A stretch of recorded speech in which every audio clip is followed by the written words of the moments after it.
Days after Michael Brown's death, Ferguson was transformed. The community was now defiant against authority, demanding justice and the name of the officer who shot 18-year-old Brown. No justice, no violence, no curfew! The authorities responded with what looked like military force.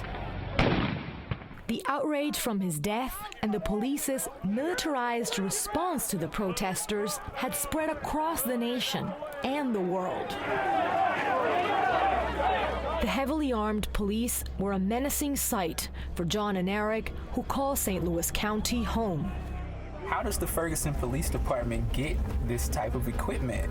And you giving little boys big toys, and they can't wait to use them. That was what happened here. Police departments have received Pentagon surplus supplies for years.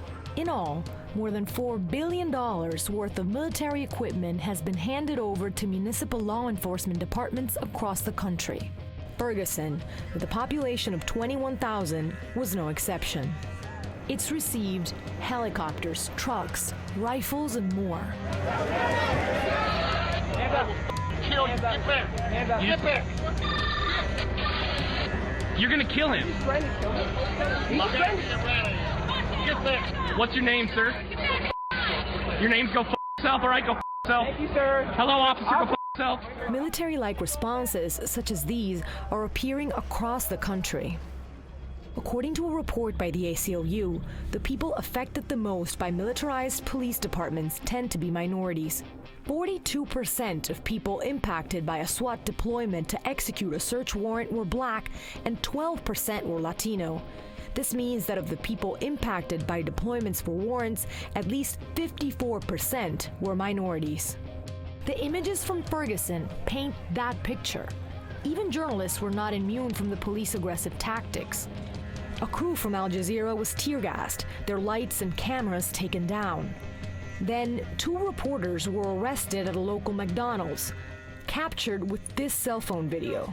Let's go. Let's go. Legal observers were disturbed with what they saw. American reality is suspended in Ferguson. This is nothing I've ever seen. They just arrested a lawyer who was observing, who was photographing. They arrested him. He was literally had done nothing. They are indiscriminately pointing out people and then just rushing in and arresting them. The Ferguson police chief says it's the right response. So you do think that the use of tear gas was justified? To disperse the violent aspects of the crowd, yeah, I think it beat deadly force. And, you know, I say again, nobody got hurt. So the fact that nobody got hurt and we were able to restore order, that's a good thing. After 6 days of civil unrest, the police released the name of the officer who killed Mike Brown. The officer that was involved in the shooting of Michael Brown was Darren Wilson. Wilson, who hasn't spoken publicly, was treated for facial injuries and placed on paid leave. At the same press conference, police also released this video of Michael Brown allegedly taking cigars from a convenience store before he was shot. Miss, can you just tell us real quickly what infuriated you the most about the information that was just given?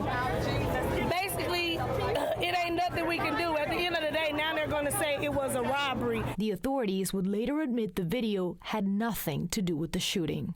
Civilians continued to vent their frustration in the day and night.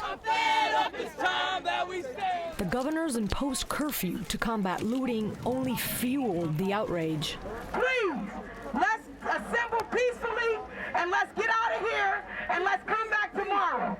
We're being peaceful. It can't get no peaceful than this. If they leave them alone, let them loose. Let them protest. They'll go home. But you creeping on the side of the building like cowards. Ain't nobody breaking the law. They just protesting. Guess what, though? They can lock us up. It's a misconduct charge. I'll be out in the morning. Be right back here to help you. But guess what? Michael Brown ain't never coming home. These guys are frustrated. They're angry. The economic and political oppression that they have gone through is a direct correlation to what you see here on the streets tonight. What are we arrested for? What are we arrested for? They want justice for Michael Brown, and if they can get justice for Michael Brown, they feel that they have justice for themselves. On another night, a local resident, Charles Mayo, showed us why some in the community were fed up. Simple question. Have you ever been arrested for a traffic ticket? A traffic ticket, nothing else, a simple traffic ticket. Have you ever been locked up for a traffic ticket?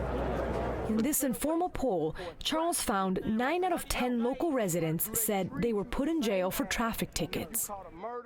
The demonstrations were fragile, a mix of celebration, anger, I am Michael Brown. I'm a young black nigga with dreads. I could be dead. and on many nights, just getting riled up. Until we get justice, we gonna make noise. the atmosphere turned into chaos. To disperse immediately. The lack of leadership was clearly failing on both sides.